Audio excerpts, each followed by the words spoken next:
Hi-Tec Oil's Drift All-Star Series has journeyed its way to the southern tablelands of New South Wales for round 2 at Wakefield Park.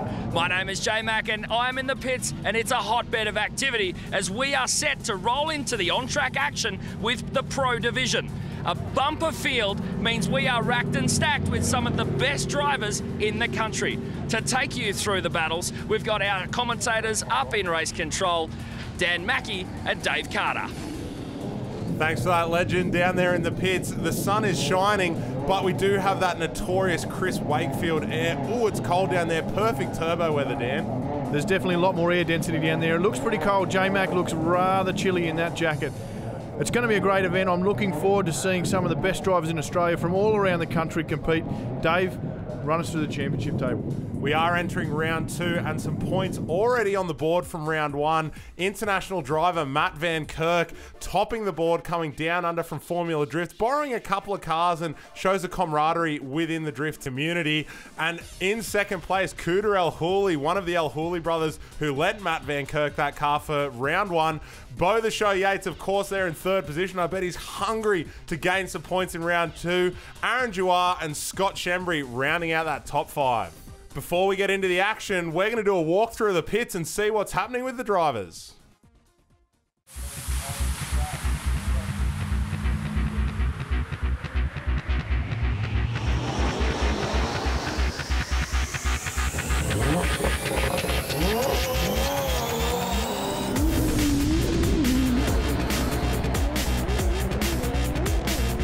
Yeah, listen, last time round 1 at Hi-Tec at Calder Park in Melbourne, unfortunately the tail shaft let go. I mean, I've got such a good drive line in this car now.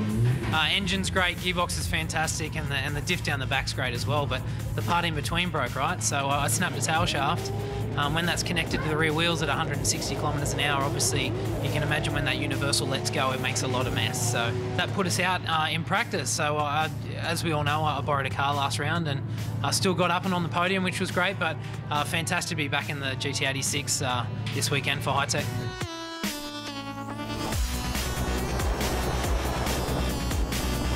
There was a lot of changes yesterday, so the judges didn't really get to set their mind towards the end of the day. So once they got the final line set out, it was pretty good. But as you know, the conditions weren't 100%. It was always rain, on, off. So 1 minute it was grippy, 1 minute it was real slippery. But I think we've got the cars dialed in towards the end. We're feeling confident, so hopefully we can smoke the track out. That's our plan today.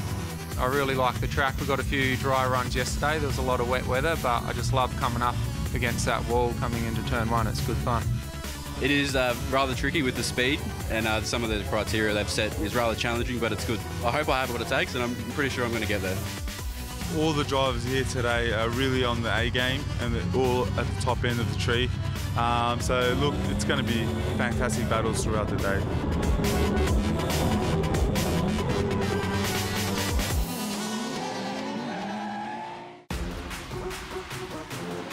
Into pro qualifying now, and Scott Shimmery's got to be stoked, scoring himself second position there in qualifying in the company car. Dan, what's the key points on this track and how these guys scored them? Definitely we've tuned it up a little bit from what you're used to seeing at this venue. We've made sure we've extended that middle section to almost give them a little bit of a stall point, an opportunity for the chase driver to catch up. We'll see that later in battles this afternoon. Hopefully if the guys are taking that point. You see Bo just getting right out there, a little bit of gap allowed on that first corner, switch it back through, head into the top section, and then again it's just a little bit of speed and push up the hill, but making sure you really dial the angle on there. Nicely done. We're going to head to J-Mac in the pits to see what Schembri thought of that qualifying run. Scott Schembri, one half of the Hi-Tec Blaze unit. How's the 350 feeling today? Oh mate, it's feeling killer. Between round 1 and now, Raff's put a new Winters quick change rear end in it, so we've took it to Porter suspension. He added some more grip and it's just been on fire. Yesterday the conditions were horrendous. We got a few good runs in the dry, but this morning felt really good. Our first qualifying run, we were on a smoker. Unfortunately, I threw too much angle trying to do a backy and spun it, but the second one we got another one banked in and finished up in second position, so that's really good. We get a buy into the top 16 and feeling good for battles, mate. Heaps of hype in the pits already, and you can see that making its way out onto the track with a bit of contact there. Cooter El Hooley get a bit of a love tap from behind, but you know, it happens in drifting. These guys trying to get nice and close. There is the infamous X drift, and bam, Boma drilling that tyre wall there. I bet he's going to have a stiff neck after that one. Not the way that he wanted to enter into his first category or first pro event. We've got Michael Ginn now taking on Senatani and really taking him on. Oh, big hit there. Lucky Ginn knows a guy at Dory Junkie Imports who can get him some more of that BN Sports kit, eh? But looks like just having a few issues with the way that the car's steering there, going off the track, you know, in both of his runs, and he's not going to be happy with that. So our top 16 ladder is now decided with the qualifying run and done. I can't wait to see Mo El Hooley go up against Brad Toohey and Scott Schembri up against the long traveller of Danny Probert all the way down here from Northern Territory in that X-Drift. But the first battle we're going to see is Bo Yates up against Mitch Doyle, who's also travelled quite some way down. Mitch Doyle coming all the way from the NT. First season with the Hi-Tec Series up against our current champion and series leader. So look at the smoothness of that entry. Bo just nicely giving it that quick scando and out against the wall, while Mitch Doyle reeling him in, chasing him down, and has some great speed there, but almost a dirt drop that's turned into a speed stall and has allowed Bo to pull away in front there. That's not a mistake you can make when you're battling Bo Yates. He won't let you get away with anything like that. And you can see Mitch just trying to get up and take that pocket I was talking about in the qualifying earlier. He got right in there, but a little bit too deep, and it stalled him up. It's a really technical section to get right, and you'll see the drivers as they progress through tuning it up a little bit more. Nice entry there from Mitch Doyle, though, giving it, again, just that little weight transfer to face the wall and flick back, which can be quite daunting if you're not familiar with the circuit, but he seems much more comfortable with the length and the distance of this short track now, getting the rhythm, transitioning nicely, and a sharp re-entry into that last section there. Great lead run from Mitch Doyle, but I've got a feeling that that earlier advantage from Bo Yates is going to see Bo go through. Let's check out the replay now. Yeah, absolutely correct there, Dave. That big entry, the great angle. He's done it all in the lead run and run a really nice lead. A little bit off that clip there as he came back through there. And again, a little bit of a straight and a bobble coming out the straight. But otherwise, pretty good run for a guy that's first time out of this circuit. You know, Bo's done a lot of laps around here. Got a really dialed in car. The win goes to Bo. There we go, thanks to Kitten Ultra. Bo Yates going through. We have Patrick Barley now leading Aaron Jouar. And Aaron Jouar, man, he has been so hungry the whole way through, and he's really just calming down his driving style and learning how to battle there, but looking a little bit too calm on the entry there. I think just trying to avoid contact with the lead car, he seems to be considerably slower than that Cloud Factory lightweight Jouar Racing Engines S14. Patrick Barley, another one of our NT drivers coming all the way down, doing a great little job out here, stepping up into the pro category, still trying to get to grips with that car, and you can see that in that run. It wasn't the neatest of lead runs, but still a good one, and great to see Patrick out there having a real good go. Actually, one thing you might have noticed, and watch as he follows along in the chase position here, he's one of a few drivers that can left foot brake in our field. Yeah, right. Seems to be quite a talented driver, and I know people have been driving Wakefield for years that still struggle to nail short track, so to come down here and drive so well against Aaron Jouar, who has driven here quite some time, is merit in itself to Barley. Well, on top of that too, you've got to remember that the practice all day yesterday was wet, dry, wet, dry, wet, dry for the entire 6 hours of practice the guys got. So they never really got to chase the setup in any one direction. So to come out, throw down and string 2 laps together against someone like Aaron Jouar, who, remember, he won here in December last year. Not a bad run from Patrick. I think he should be really proud, and thanks to Good Ride again for providing these replays. And, you know, this is the section here where Jouar's coming onto, where that dry track can mean a huge difference in speed, and Jouar seems happy with that and gets the win for himself. Next, cabs off the rank. Roger Ianson will be leading Cooter El Hooley in that big, powerful Turbo LS 8.6. I love this car, Dan. Yeah, I love that car too, but I also really like the look of Roger's car, you know, all the way from SA. Great to see the SA guys coming to have a play. Spends a lot of time at one of our judges' tracks, JDM X-Park, just feeding his way in. A wheel drop there, though, unfortunately, going to hurt him a little bit. And again, 2 wheels off there. It's all over. In fact, it's 4 wheels now.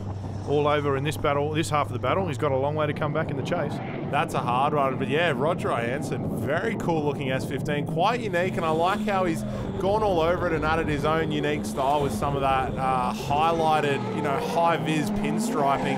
But Cooter El Hooley all over the rear quarter of that S15 that seems to have again found that outside dirt zone. So not the neatest lap there for Roger Ianson, but at least he's made the travel, and we can't wait to see him come back and be a part of the Hi-Tec Drift All-Stars. Coming into the pits here though, Dave, that looks like there may have been an issue with that, and we might have to come back and see the second part of that run.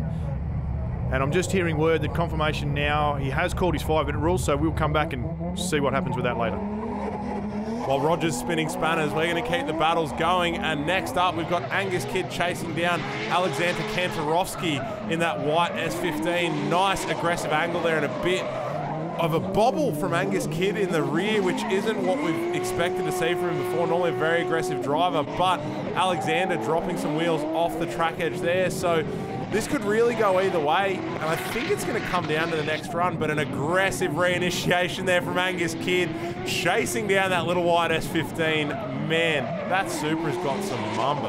Well, watching the Good Ride replay here, Dave, you can see that 2 wheels were dropped while Angus Kidd was still under drift. And what that means is that Alexander's unfortunately going to get a 0 and ends the battle effectively there, so it's a 10-0 advantage to Angus Kidd heading out into the lead. It's an unfortunate way to take a lead, but, you know, this is competitive drifting and there are rules.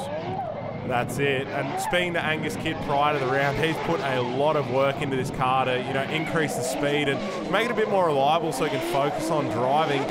Seems like both these cars in terms of speed are pretty well matched, with Alexander nicely matching the speed of Angus Kidd here.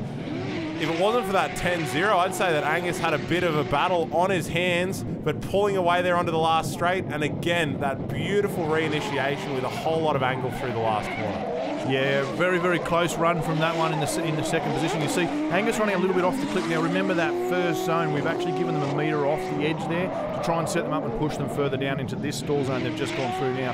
So not a bad run. Alexander doing everything he can to stay in that chase position and put the pressure on for Angus to make a win, an error.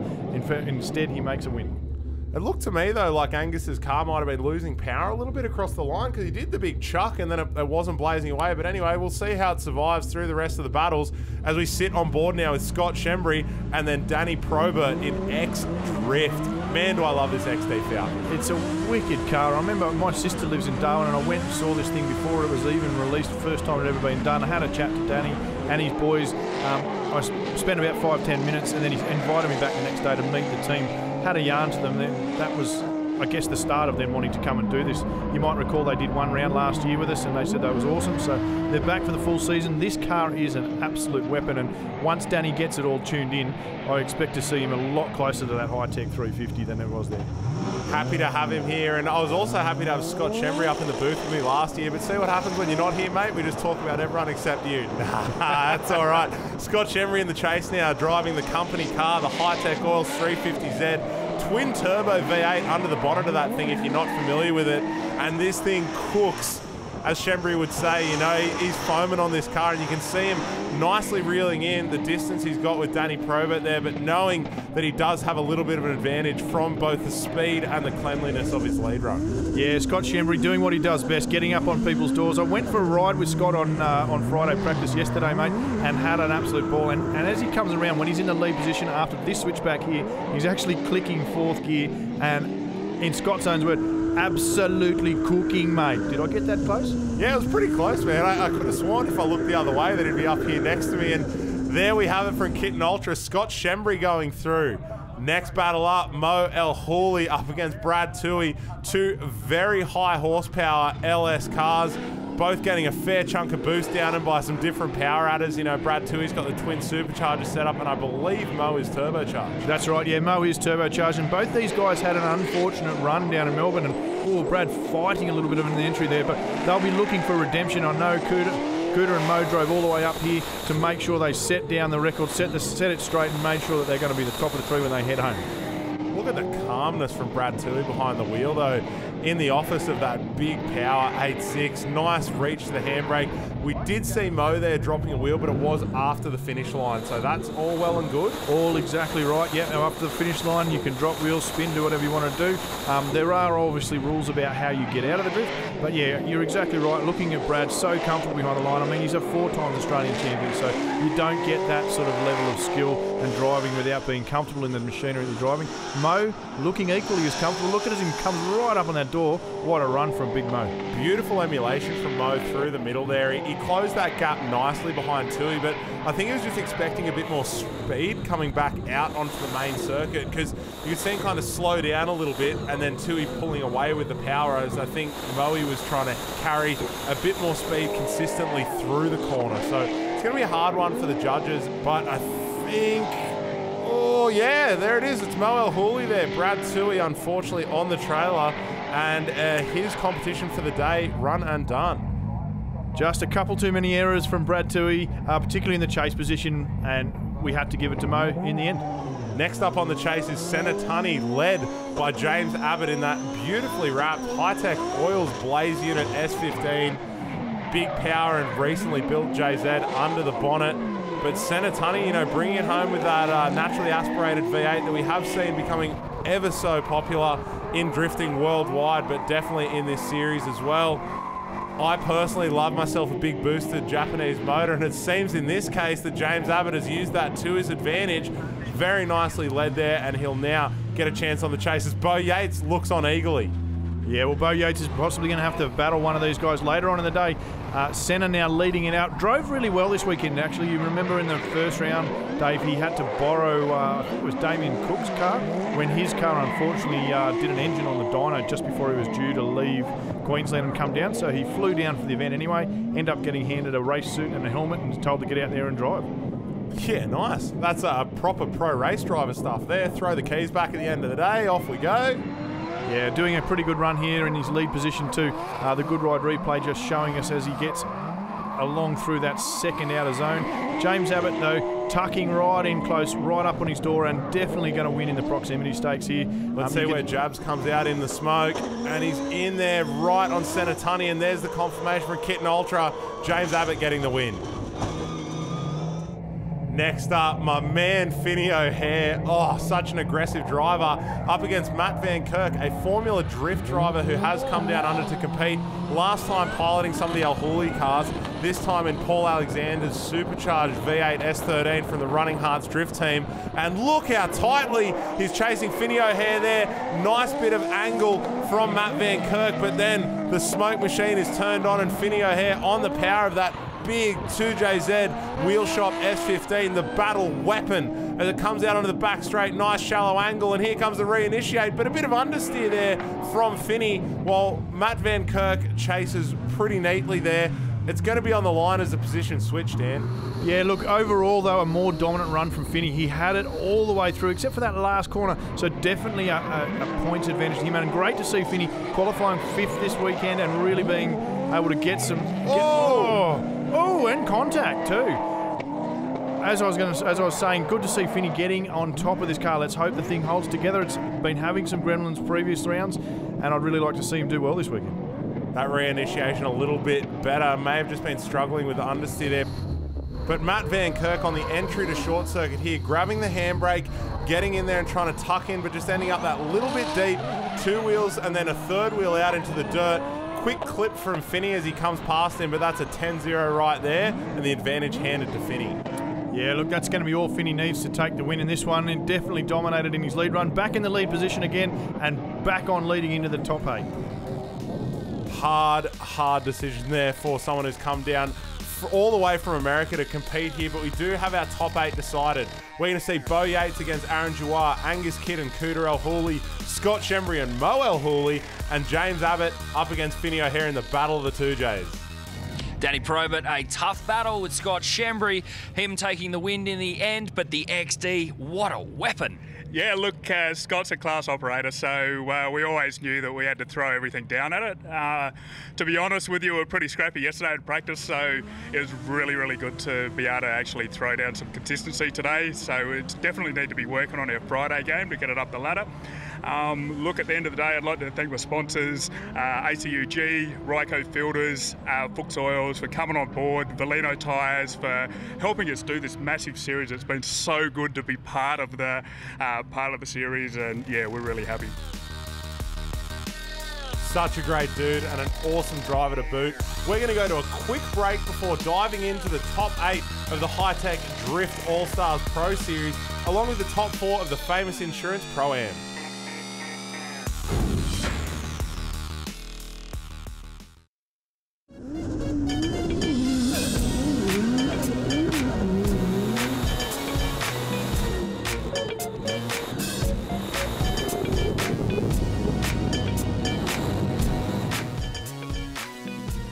We are back for round 2 of the Hi-Tec Drift All-Stars down at Wakefield Park Raceway, a fantastic short track circuit that is so technical, and you see a lot of the drivers thriving in, but also some struggling to find the line, dropping wheels, you know, struggling with these clips. So as we get into the top 8, it's going to be critical to see some clean runs.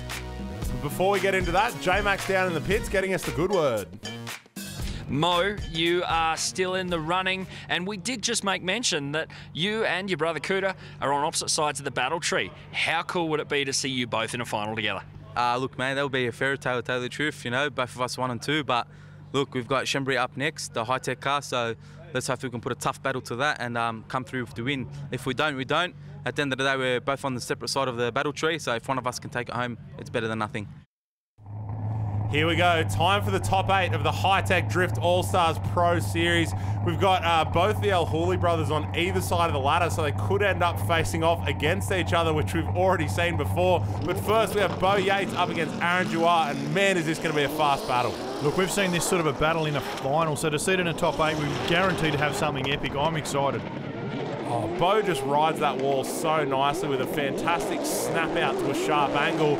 But Duar is there with him with some fantastic speed. Just that touch behind in the emulation from the switchback in the midfield. Will he emerge from the smoke? And it looks like Bo has pulled a bit of a gap there onto the back straight. But then that Duar Racing Engines very light S14, reeling that back in slightly just in the very, very last section of it. Yeah. Unfortunately, Dab's making too much of an error there in that early corner, just running a little bit wide, a bit off the line, which was a metre off the corner, giving Bo that opportunity to step away from him. Once he's done that, he won't get him back. You can see now Bo right up on that door. Have a look now, see if he takes the pocket. Gets close, but not quite there. But again, he's going to be much closer to Aaron as we go up this hill. King of emulation as well, Bo Yates. Through each step there, just switching back. Bang on cue. As Duar moves, he moves, and vice versa. It's beautiful to watch. Yeah, both drivers having a pretty good lead run. It comes down in the end to the chase run, and for me, it's Bo Yates that's done a little bit better job of the chasing. So really difficult to split. Both drivers running, like I say, the good lead run, which means you can run that good chase run, but you've got to make sure you do it. Bo Yates getting them in. It really could have gone either way with how well Duar has been driving of late, but in those 2 runs specifically, Bo got the win and he's through to the top 4. Next up, we have Scott Schembri up against Mo El-Hooley. Both of these cars, big power turbo V8s, and both of them have been on song and so fast through this midfield section. Here comes the entry from the chef. Nice entry towards the wall there. Coming out wide, big gate flame under the car, but Mo El-Hooley tucking in, sacrificing a little bit of the judge line to do it and cutting that little bit narrow, but beautiful emulation through the middle there. Cutting over that ripple strip, and it looks like one wheel off, which could hurt him. Another bobble there through the midfield for the reinitiation, whereas that Hi-Tec Oils 350Z, beautiful straight line up the straight with that sharp reinitiation, which is exactly what you guys were asking for in driver's briefing, right, Dan? Yeah, Scott Schembri just executing almost a perfect judge run there from the lead position, and like you said, Dave, you called it right. Mo El-Hooley just sacrificing a little bit of line to try and get up there, and on that switch back the second time as they're coming up to now, where he sacrificed that line, dropped that wheel, it catches you up too quick. You have to just feather the throttle a bit, and by that time the other guy has grabbed 4th gear and disappeared. Mo, though, running a pretty good lead run. Really nice lead. It looks like someone might have forgot a bonnet pin, so very lucky that that hasn't gone up over the roof and windscreen. Aggressive entry from Mo there, but Scott is right with him. And what an angle to watch just how close these cars are chasing side by side. You know, like you said, clicking 4th gear coming out onto the circuit. So there's some serious pace behind them, especially through this last section here. And here's that reinitiation we were talking about. Mo managing to get it in a single beautiful smooth drift. Many drivers just having different styles there, but it is the fastest way to run that section, and one that everybody strives for when they come down to Wakefield and drive short track. Yeah, great run from the both of them in the lead run. Definitely it was a Scott Schembri chase that won that one. Now on to Cooter El-Hooley, who is leading Angus Kidd. Big gap straight off the start line there, but will Angus be able to reel him back in? Bit of a bobble, but Cooter right out to the track edge. I don't know if it was a wheel drop, but that definitely was, which is going to give Angus Kidd another advantage as a result of a wheel drop. He's been a lucky boy today. A lot of luck there for Angus Kidd, and look at him right back on the door, taking all those advantages and driving probably a little bit more ahead of where his experience is. You can see he's a big gap here. He's got to catch that up. Bit messy going into the start there as we watch the Good Ride replay. Both drivers getting right to that track edge, not dropping wheel until here. And that's a big one. That was a really big error from Cooter in the lead. Angus taking all that advantage and closing right up on him. You can see when Angus's car is on power, though, it's really got some pace, especially through that back section that we were just talking about in the last battle. He managed to reel Cooter in a little bit, so it's going to be interesting to see now Angus out in the lead, seeing if he can stretch those legs and whether he will pull away from Cooter, who's just again left the track surface. We're definitely going to see him pull away now. Unfortunately, that's not 2, that's 3, 4 wheels off, and that's going to be a 0, and that's going to hand Angus the win. Definitely not the way Angus would want to beat Cooter El Hurley, and I wonder, remember this car had steering issues, and look at that front wheel wobble there. Had steering issues in Melbourne. I wonder, they boys thought they had it fixed. Maybe it's reared its ugly head again, and that could be the reason why Cooter's back on the trailer. And if it wasn't that, maybe there was something unsettled in the rear end by the wheel hit, because it seemed to enter, settle, and then straighten and go off the track edge. So maybe steering, maybe rear end, but either way, Angus Kidd going through onto the next battle now. James Abbott leading Finney O'Hare to 2JZ S15 side by side, and how tight! Finney O'Hare getting up on the door. Let's go, boy. Good to see. James Abbott, though, just calm, cool, collected, hitting those clips, driving around where he needs to go. This is a good battle, Dave. I'm excited. Yeah, meanwhile, Jab's in the cockpit just checking his Instagram feed on the iPad there while he's cruising through. Seemed to have some great speed there through the last section, but Finney all over that door on the entry. Let's see what he does in the lead now as the positions are switched. Coming up down the wall now, preparing for that entry. James with him. Finney with that typical big 1, 2, 3 weight transfer. He loves throwing the rear of that car around. James with him, not quite as tight as we saw from Finney, but through the second section here, reeling that in. Beautiful emulation there and tucking into the pocket behind Finney. Let's see as they come out onto that back straight there, and that is textbook from James Abbott. Yeah, what a great chase from James. He's been doing it so long, and again, another one of our champions still out there, battling it on to see if they can get the wins, take it down and see if they can get another championship on this. Finney O'Hare, though, running a perfect line around there, just that 1 metre off that they're allowed to be. James right there in the pocket where he's supposed to be. As they switch back there, scaring the grass. James again in the pocket. This is an awesome chase and really a textbook chase that, you know, guys at home should be watching and learning from, because, you know, he's one of the best. There's the win for James Abbott. Beautiful battle, but Finney O'Hare, nice and close. We now have our top 4 decided, and we're going to see Bo Yates go up against Angus Kidd. Man, there's been some JZ on JZ battles so far. And then the teammates, Hi-Tec Oils Blaze Unit, Scott Schembri, James Abbott, and we know neither of these guys will throw a battle. Bo Yates into the top 4. How are you feeling? Well, it's always a tough battle when you come up against a drift mullet. I mean, Aaron's such a good driver, and the car just makes like so much smoke. So, look, I'm not sure what happened. My lead was pretty good. I was quite comfortable on my lead. In the chase, it's still a bit scrappy. I could have probably been a little bit closer, but the judges awarded me the win and through to the top 4. So, you know, really happy for everyone involved. The Toyota Genuine Parts 86 is it's going really well this weekend.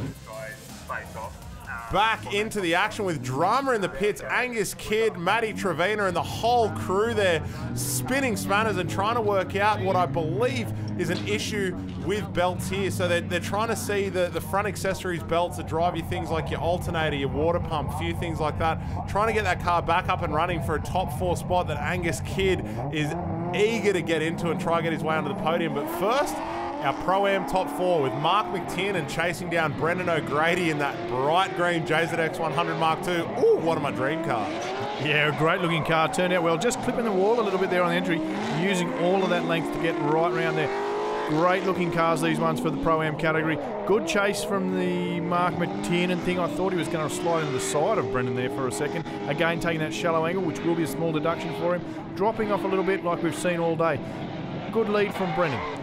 Position switch now, though, and Brendan O'Grady chasing Mark McTiernan. Let's see if there's much of a difference in speed as the positions are switched. Mark nicely blazing away there, finding those outside lines.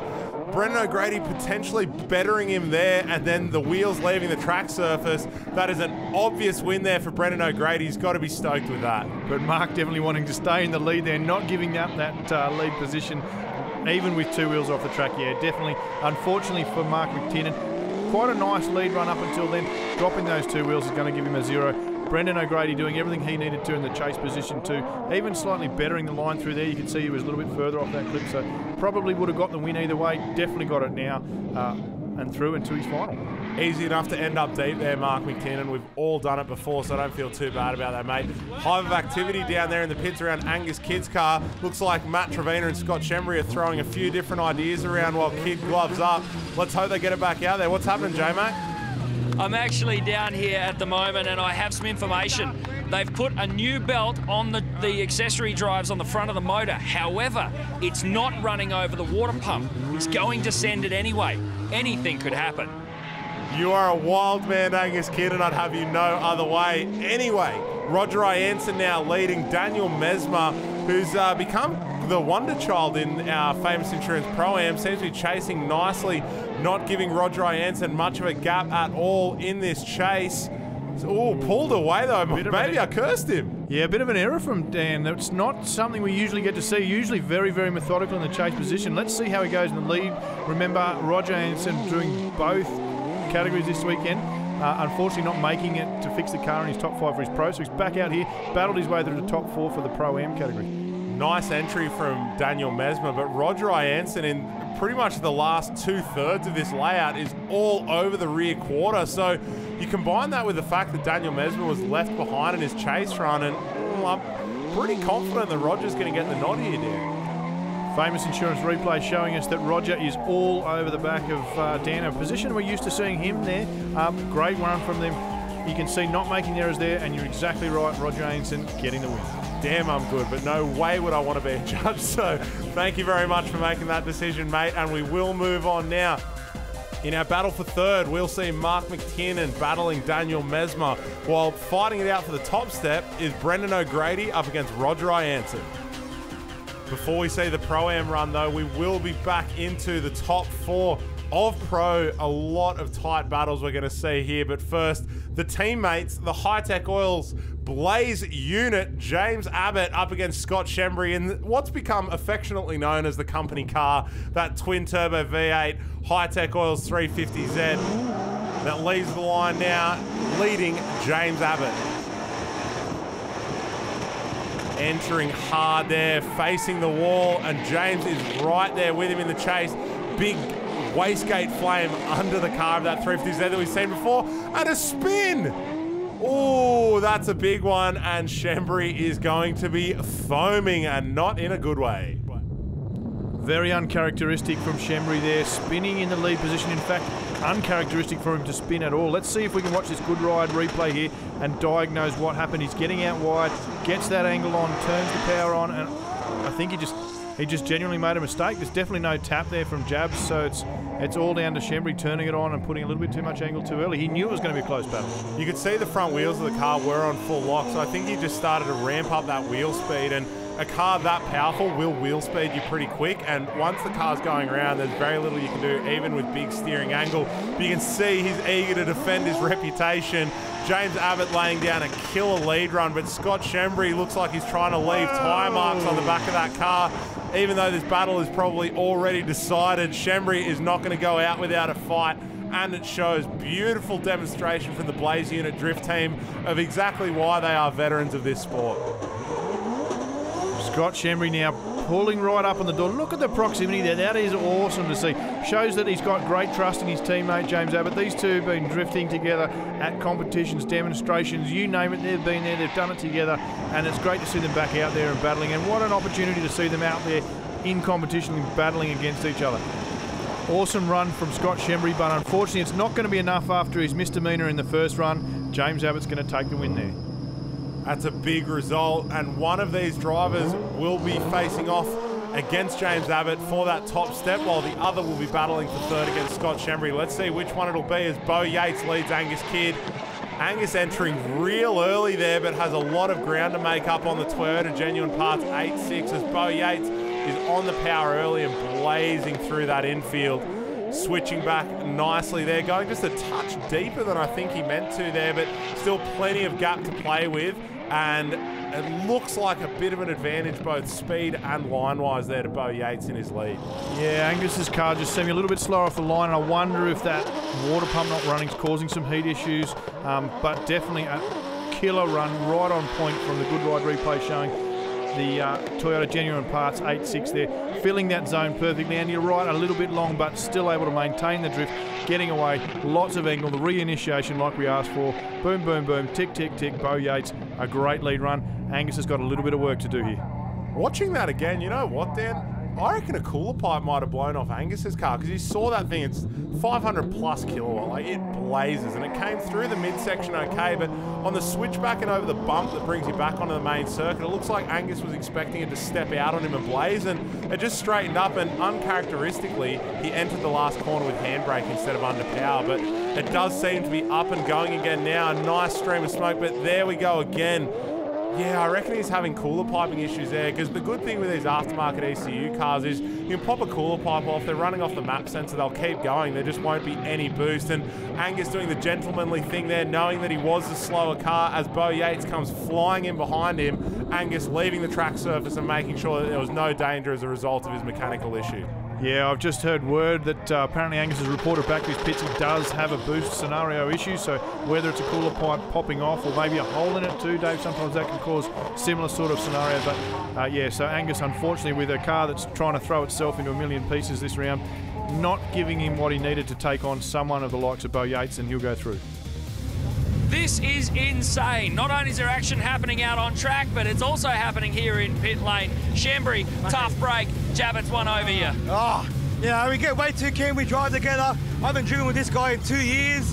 So, you know what, we don't have to go out and put on a show. Unfortunately, I overcooked it, but hopefully put on a good show in the chase. Probably the best chase I've done in that car to date. So, listen, we're getting more confident in the car. He's getting more confident in his car, so we're coming back, come back with force, mate.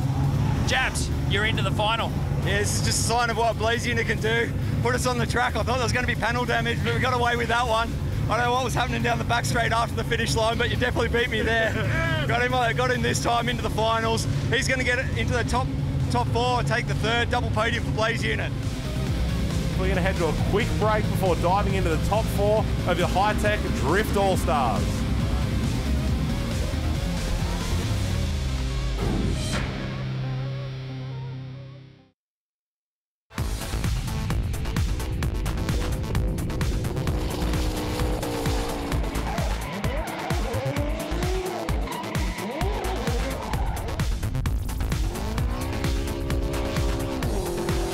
Welcome back to the Hi-Tec Drift All-Stars. Down at Wakefield Park Raceway, Scott Schembri ending up in the battle for third as a result of a spin. Angus Kidd going there as a result of a mechanical.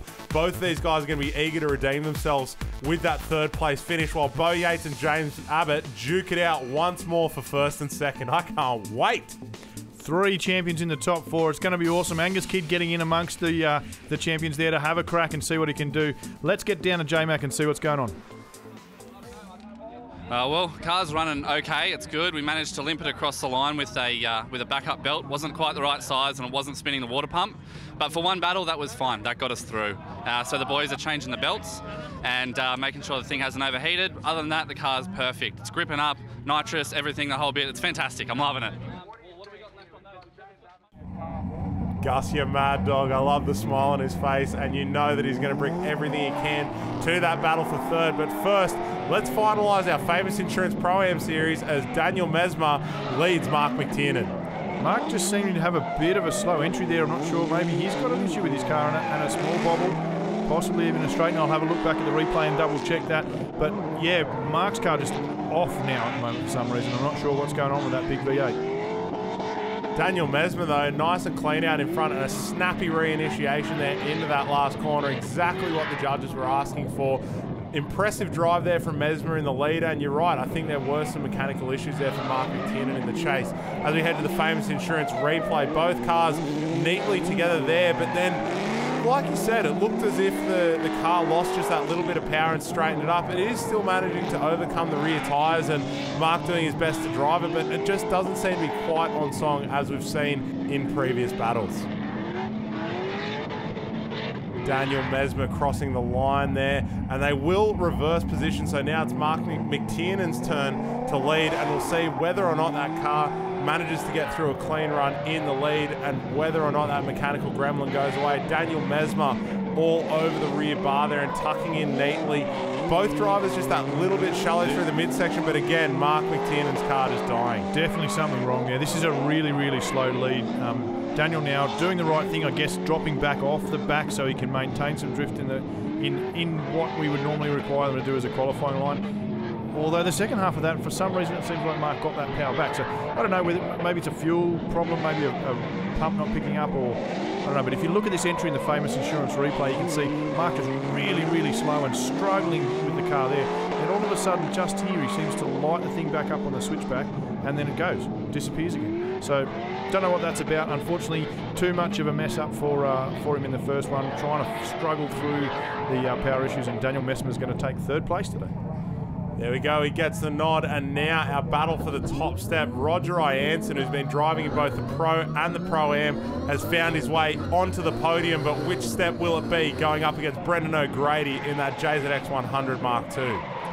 Roger Ianson stepping up into the drifting world after doing some time in the prototype cars. Good to see him out there leading this battle and doing a great job out in front, really hitting those clips and those points as he drags that thing round through the corner. But Brendan O'Grady right there with him. This is a pretty close battle, Dave. Very neat from both drivers too. It's probably the smoothest driving we've seen out of both of them, hitting those judge lines. And I think I could see a little bit of celebration in the cabin there as Roger crossed the line.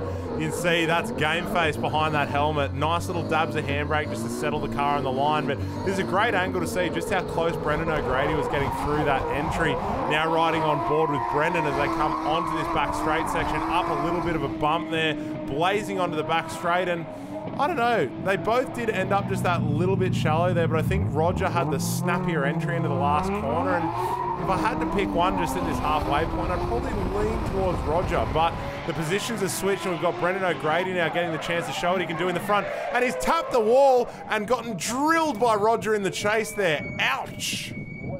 Yep, and this is where we get to do our work. Roger there, you can see putting his hand up. That's definitely a bonus for us, the judges. My initial thought was that Roger got it wrong. Brendan went out. We've seen plenty of guys tapping the wall. Let's watch on the famous insurance replay and see if we can dissect it a little bit more for you guys at home. Good view for it, and there's the nose. So it looks to me like as Brendan's entered and touched that wall, the wall scrape has not altered his line. So as Roger's come in, he really should have reacted to that lead driver, but instead he's failed to slow down and drilled the side of that car, giving Brendan O'Grady the win, who's now jumped up to second position on the leaderboard, only a couple of points behind Jeff Hayes, who's been doing so well in this series. I mean, Famous Insurance Pro-Am, the level of driving is coming up and up and up, and it's so impressive. But of course, the main event, the Hi-Tec Drift Allstars Pro Series, we're now seeing a battle for third where Scott Schembri will be leading Angus Kidd. This is going to be a good one. Hopefully those boys have got those cars tuned up and fixed. Scott won't make the same error he made before, so Angus can't be relying on that. Definitely not going to be the case. He's got the lead position again. Angus got to chase him down hard, stay on him, give it that super, that 2J engine, everything it's got to keep up with the 350. Wow, look how fast they've both come off the line there. Angus entering super duper hard, but potentially just carrying a bit more speed than he was able to then reel back and keep on the track surface. That's got to hurt because he did entirely leave that track surface, making it a 10-0 Schembry's way. As we look at the good ride replay, you can see Angus coming up against the big boys, chasing them down, but just going a little bit too hot and hard in there. Great experience for Angus. I really think he's a star of the future, and I'm looking forward to seeing what he's doing. We've got J-Mac down there on the start line, eyeballing the action. Mate, what have you got for us? Look, I have to say something these drivers really need to keep in the front of their mind is that the track is entirely in shade now. Really low ambient temperature and no sun on this track at all means track temp completely through the floor. That's going to be really critical in the tail end of this comp because, you know, cold air during the daylight hours is fantastic for these cars, but as soon as that sun starts to dip down behind the hills, no sun on the track means track temp down, and suddenly it's almost like driving on ice, and you can see how much the rear of that Supra came round with Angus expecting just a bit more grip as he had throughout the rest of the day. Scott Schembri chasing down eagerly now. Seems to have been lost in the smoke a little bit, and I think may have dropped off the track surface a little bit? It was hard to tell from that angle. Yeah, I missed it too there, Dave, on the first watch. I was looking at Angus's line up ahead. The Good Ride replay might tell the story a little bit closer, and the good thing from a judging point of view is we do get to see these replays. So in cases like this where there's a little bit of separation, we can go back, have a look why, and find out what it was. That angle there definitely shows that Scott has popped off the track, dropped the wheel. Sorry, 2 wheels in fact, and it's going to mean that we're going OMT. Both of these drivers having mistakes in their chase runs, and really the fairest thing to do is let them to run this battle again. Both of them, you know, it's right at the end of the day. We mentioned cold track temps before. I bet they're also running low on tyres, which when you're running 500 kilowatt plus can become a critical issue. We've got Scott Schembri leading now, and Angus, beautiful proximity there, right up against the wall as both of these drivers enter the short track together. This is a much needed version of the battle, each getting more comfortable with each other. Coming back onto the main circuit here, and Angus Kidd is right there all over the rear bumper of that 350Z. Seemed to back off slightly before reinitiating again and getting all over the rear quarter of Scott Schembri. Now that was the battle that would have been great to see the first time round, but one more time lets them run that again. I think it's going to be critical now. It's going to be down to how well Angus can lead and where Schembri chases and how G'd up he gets. Absolutely, the Good Ride replay there also showing something that we haven't mentioned yet today, Dave, and that is that the sun now coming through that smoke at a different angle brings a whole new element in on top of that cold track, on top of the changing conditions out there that the drivers are going to have to battle through. It's challenging conditions for sure, and a race against daylight as much as it is a race against each other. But you can see they're both keen as. Quick shuckers out the window, off he goes. Gus out in the lead with Schembri in the chase. The Master Chef ready to throw down, but Game On Motorsports Supra is not going to be going home without a trophy if Gus can help it. Hitting that inside line there just a little bit off the midline that judges are asking for, while Schembri chilling back just a little bit there. I'm not sure what's going on. Maybe the 350Z's a bit down on power or down on... Well, say down on grip. That'd do it. Rear tyres blazing away from the Blaze unit. 350Z there, cooking the rear tyres. I mean, I was saying before that these guys have been running out of tyre. You know, I don't think Schembri knows that thing's on fire. He's still into it there. Hopefully the guys on the start line have actually got an extinguisher, so they'll be onto it. You can see, look, Schembri's aware of something now in the car, pulling up right next to our guy Kirk Dunn on the start line there, jumping out. Obviously Angus will be following him. The helmet's gone, and yeah, good. Quick work from the boys on the start line there, but wow, Angus again handing out another extinguisher. Get it out, boys, get it out. And critical thing there, you can see that safety is paramount. Angus could reach from the driver's seat his extinguisher, helps save what could have been a very expensive car lost there.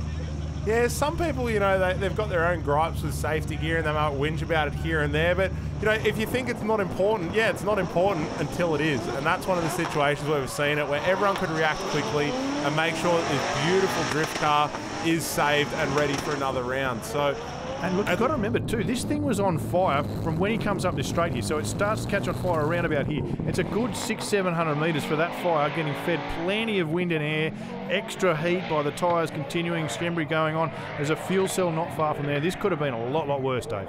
Oh, for sure. And, you know, fire does help you in the judges' eyes as well, so I think that's a pretty good one there with Schembri getting the win and Angus Kidd having a fantastic result. I'm sure he's going to be back at round 3, hyped as ever, trying to fight his way back onto the podium. Anyway, with that battle decided, it's now down to the main event, our final battle for first position, riding on board here with Bo Yates as he's just about to be released for his lead run up against James Abbott.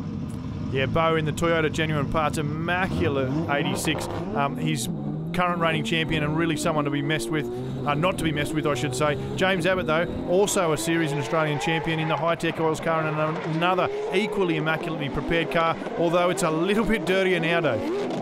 Oh, I was just about to comment on how neat that entry was from Abbott, tipping it right in, bettering the angle of Bo and tucking himself right in on the door. But then unfortunately either having too much road speed or not enough rear grip to actually bring it into the short track and rocketing off the outside. So that's pretty easy 10-0 there for Bo right from the beginning of the run, although neither driver buttoned off. So we will see this run around again, but unless we see Bo the Show Yates make an uncharacteristic mistake where he leaves the track surface with 2 or more wheels, we may have already decided our podium. Well, I've seen plenty of the people that make or don't make characteristic mistakes. Scott Schembri spinning from the lead. You know, other guys all the way through the event making these uncharacteristic mistakes. It's a technical circuit out there, so I don't think it's done and dusted just yet, Dave. Don't shut up shop. Don't go grab those cold beers. We've got to stay around and make sure Bo Yates seals the deal. Oh yeah, for sure. I mean, as much as Bo is a very consistent driver, anything can happen in motorsport, and I just love the way that James Abbott drives. You can see, like, he puts his heart on his sleeve, he's out there, he's so keen to battle and throw down with this car, and here we go again, another one of those aggressive entries. The front end of that car just seems to be set up so nicely. Bo there sitting right on the rear quarter there and just slightly bettering James Abbott's line, getting to that midline that the judges wanted. Quick tap on the rear wheel there, a little bit too close in proximity, but it didn't alter James Abbott's line, so there is no point deduction there. Both of them coming across the line here, but Jab's unable to shake that wickedly fast Toyota Genuine Parts 86. As we watch the good ride replay here, Dave, you can see that James Abbott out in the lead. He's getting all those points he needs to. He's running the right lead line, much the same as Bo Yates did. Unfortunately, James making that error in the chase position is going to upset him, and Jabbett's not going to be able to take the win here. Bo Yates is going to be our champion from Wakefield. A killer, consistent run from him, and the track couldn't unsettle him. Well, you're definitely living up to the Hi-Tec Oils Blaze unit moniker that's been slapped on you. What happened? Oh, mate, you know, Angus had no power steering. He's like, you want to go, let's go have some fun. Came around the last corner, just went past him. Obviously, got too much heat in the tyres. Thing lit up. I didn't even know I was coming back here. Oh, well, it was good fun, man. What a day. Enjoying driving this car now. I just got to thank Georgia, the Hi-Tec team. It's going really well. Can't wait to keep pushing. Well, I called it at the beginning of the show that Bo Yates would be hungry to climb up that ladder, and there he is on the top spot with a 50-point lead over Cooterell Hawley, and Scott Schembri only 5 points behind there. So this top three is tighter than ever, with Matt Van Kirk bumped down from first to fourth, and Aaron Jouar rounding out the top five. Yeah, no, the car performed well. Like, obviously, I missed it last round, but to get back in it this weekend at Wakefield, second round of Hi-Tec, I mean, the car was an animal, yeah? Like, it felt really good. I had it at Porter's shop. He tweaked the alignment for me, and it felt, like, to be honest, it felt mint. Like, it's the best it's felt in a long time, so. And Porter Performance and Steering helps out a lot of the cars in this series, and I'm sure many of them will have a tweak before round three up at Queensland Raceway on Friday the 16th and Saturday the 17th of August. Be sure to get out there. You know, we've got the Drift for Real running on the Friday, as well as we've got practice for Pro-Am and Pro. So if you ever see these guys driving on TV and think you want to throw down against them, there's your chance. Get up to QR. 50 drivers competing in this round. It's getting bigger and bigger. I can't wait. Anyway, that's round two behind us. Thanks for joining me in the booth, Dan, and we'll see you next time.